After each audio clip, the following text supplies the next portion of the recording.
Well, I will start by saying that I'm octogenarian in the mid-80s, and I must tell you that I've never been so full of hope as I had been during the last decade and a half. Why? The economy of this country had been growing at a very rapid rate, and that gave me the hope that the masses of this country will or are beginning to extricate themselves from the grip of poverty to which they have been subjected for many, many years, centuries. The rapid growth of Ethiopia's economy over the past decade and a half must be, need to be seen in the background of the economic performance of this country that had seen or experienced several regimes and systems. These include, in recent years, the feudal system or the monarchic system between 1941 and 1974, when the system was dominated by a landholding system, landholding feudal landlords who possessed large tracts of land, along with the serfs or peasants who were on the land and had access not only to the produce they produced, but also the services of the serfs, the peasants. This was a system that was in Europe, medieval Europe, up to 15th, 16th centuries. But that system prevailed in this country for or up to 1974. The next system was the socialist system that was introduced after the fall of the previous government, the imperial government, in 1974 and lasted up to 1991. This epoch, when put together, the feudal system and the socialist system, when put together, make about half a century. Over this period, both during the feudal era and the socialist era, the Ethiopian economy had been stagnating. Between 1941 and 1974, the growth of this economy was barely 2% in terms of the gross domestic product. Per capita income was put at some $80 up to 1974. The level of education illiteracy was about 93%, and by way of electricity, water, and other services, the masses of this country had no access whatsoever. If you take electricity, for example, one of the foundations of development, the recorded figure was about 210 megawatts. That was for a population of some 28-30 million.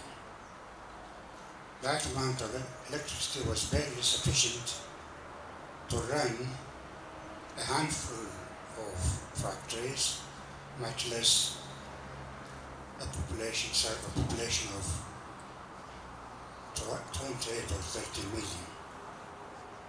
So the economy remained stagnant, the people remained poor, and this poverty, through the agitation of students and generally the masses, led to the overthrow of that regime, the feudal government, and brought in a socialist system, what they call a socialist system, under a military government. That system lasted for 17 years, and again for 17 years, Ethiopia's economy stagnated at less than 2% this time. Now, both under the federal government and under the socialist government, there was a system of planning as a form of economic management, but this planning didn't work. Basically, it didn't address the basic issues, the problems, constraints of this country, which was structural. The structural problems have to do with the system of infrastructure, social, economic infrastructure, which is extremely backward in a country of some 1.2 million square kilometers. So there was a structural problem in terms of social and economic transportation, social and economic infrastructure. There was also a structural problem in terms of agricultural output, primary, which remained extremely low and still remains low. Both output and productivity still remain low. This structural problem persists because there have been no movement of labor and production, no visible movement of labor and production out of the primary sector. And without addressing this structural problem, we address problems of financial deregulation, problems of devaluation, problems of privatization, and so on and so forth, which really do not address the country's problem, which is structure. Now, the economy began to move only in 2005. Even until 2003 to 2004, Ethiopia's economy remained stagnant. That was under the transitional government of Ethiopia after the military government was overthrown, which was followed by the EPRDF, which until from 1992 up to 2003 was guided by what has been referred to here as a neoliberal system. The transitional government of Ethiopia and eventually the EPRDF had to succumb to the pressure of the International Monetary Fund and the World Bank in order to lift the economy from extreme collapse in which it found itself in the wake and aftermath of the collapse of the military government.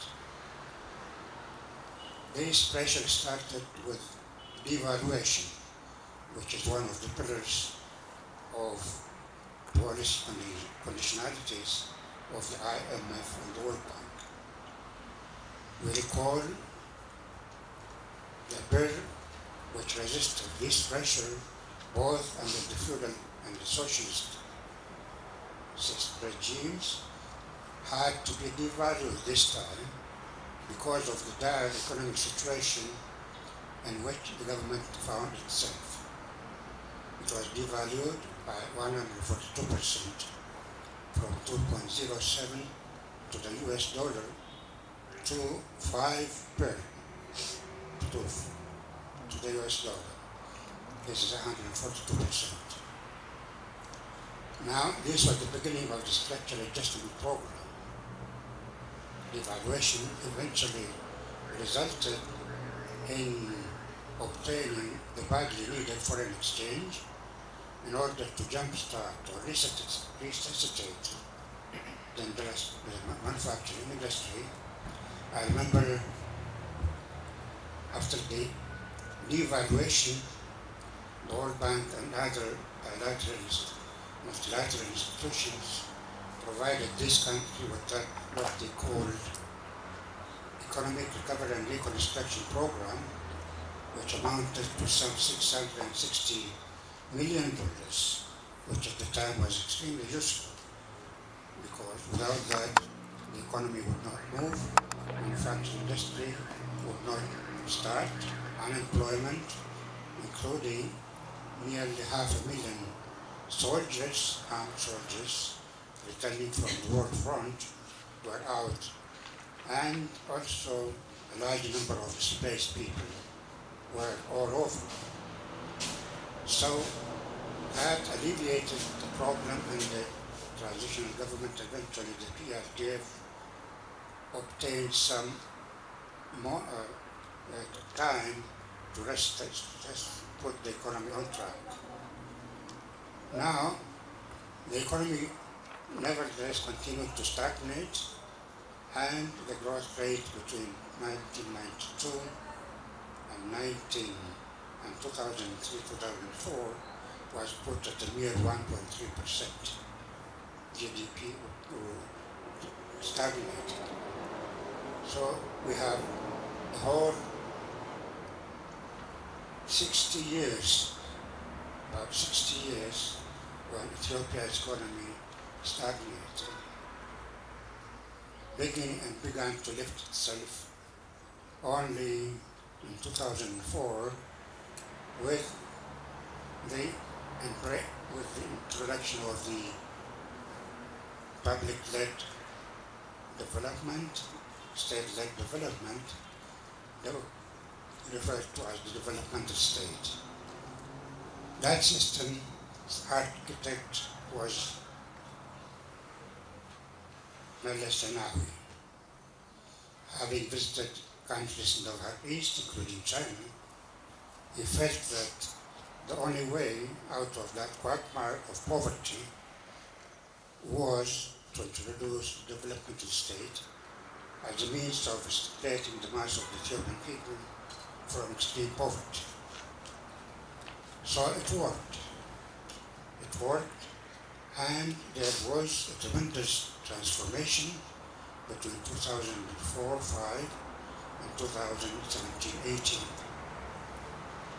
The gross domestic product, as we all know, had been growing at a double-digit rate of 10-11%, and over this period, very short period, the GDP grew from some 6 billion when the transitional government was put in place to close to $900 billion today. This is a tremendous transformation. In per capita terms, also, there was tremendous transformation, with per capita income growing from about $120 to some 800, so close to 900 at present. It's not only these macroeconomic advantages, growth that we notice, but there are also other factors, so in social area.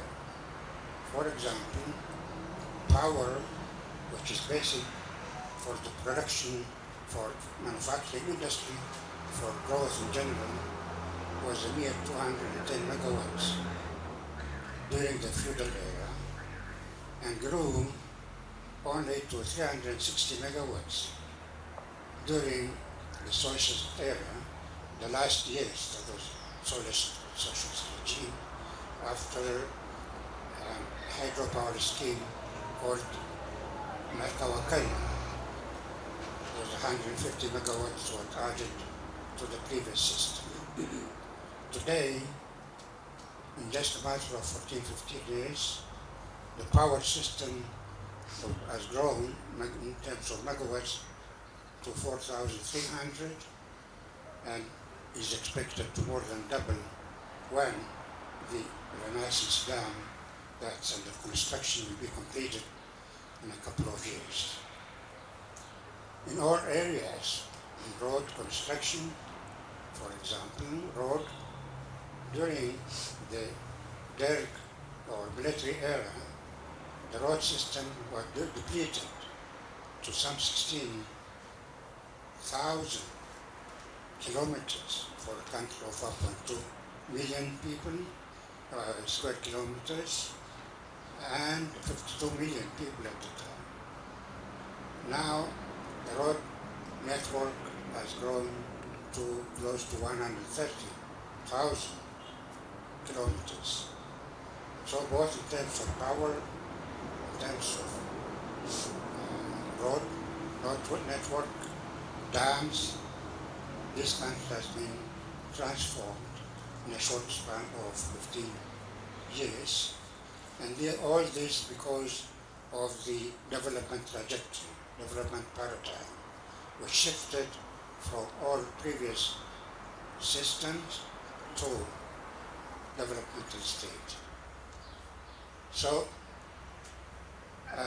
the continuation of this system will transform this country, and one can assume that if one sticks to the developmental state, this country will repeat the Chinese experience in Africa in structurally transforming its economy.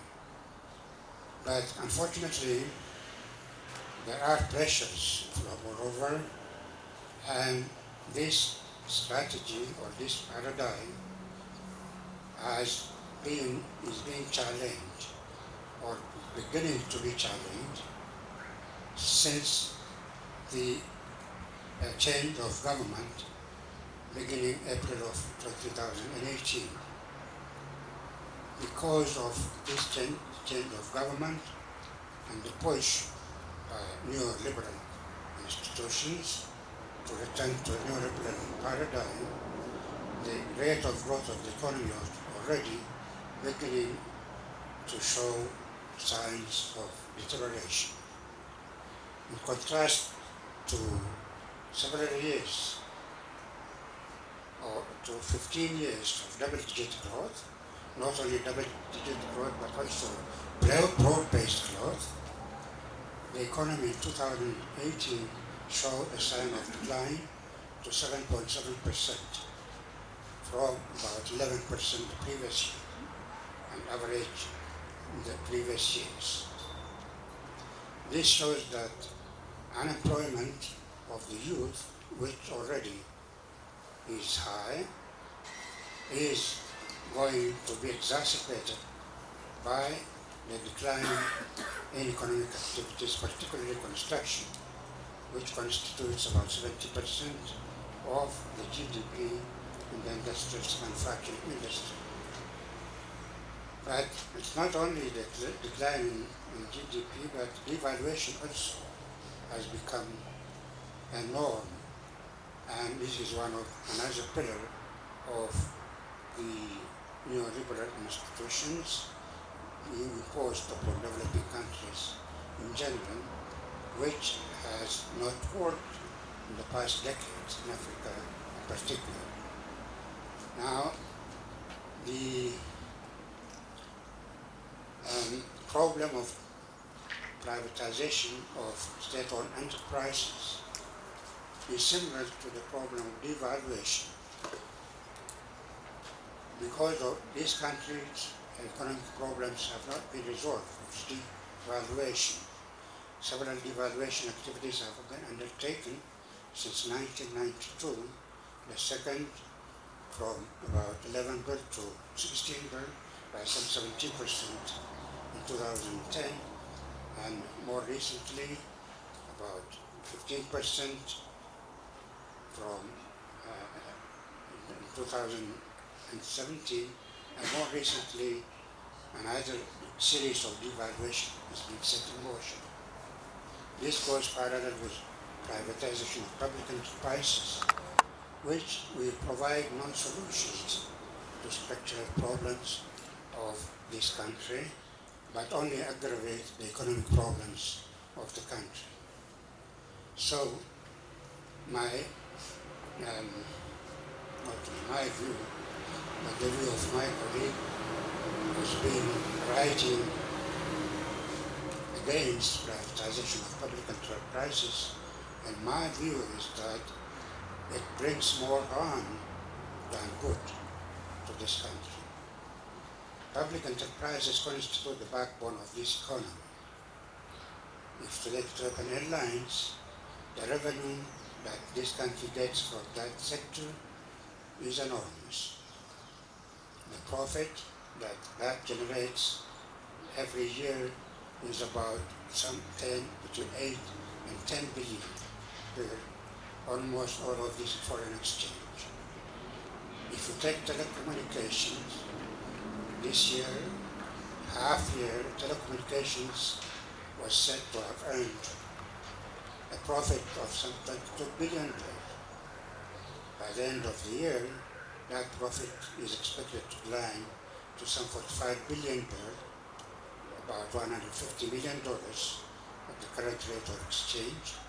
And all this is the kind of savings for the economy and resource for investment and for generating the rate of growth that we have been experiencing over the past decade and a half. Other key public sector institutions like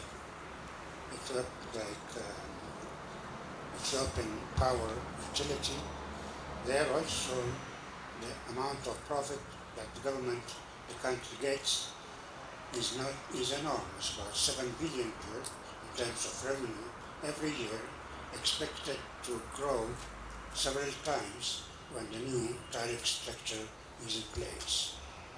So is it with the Ethiopian shipping lines, which also generates enormous revenue. Some of these revenues are from foreign exchange. Ethiopian Power Utility gets an amount of some $100 million revenue in foreign exchange, and so that increases countries' foreign exchange earnings. Ethiopian Airlines this year attained a profit of some $326 million in profit. That is revenue for the country in terms of foreign exchange. Ethiopian Telecommunications this year attained some $70 million foreign exchange from its overseas operations, and that's an income in terms of foreign exchange. Privatization of these key government state enterprises will bring harm because the country will lose not only this foreign exchange that it earns to foreign buyers who are going to be monopolies, and on a sustainable basis the country will be losing, not gaining. So as like devaluation, which has not shown any results because exports have not been increasing, on the contrary decreasing from about $3 billion in 2011 to about $2.6 billion this past year, and it's still declining. So devaluation has not supported the country earning in export revenue, more export revenue. It's just the contrary. It has not depressed or dampened income, imports. Imports have been growing over the years, some 4 or 5 times exports. Imports last year about 15 billion is 4 or 5 times, 6 times exports.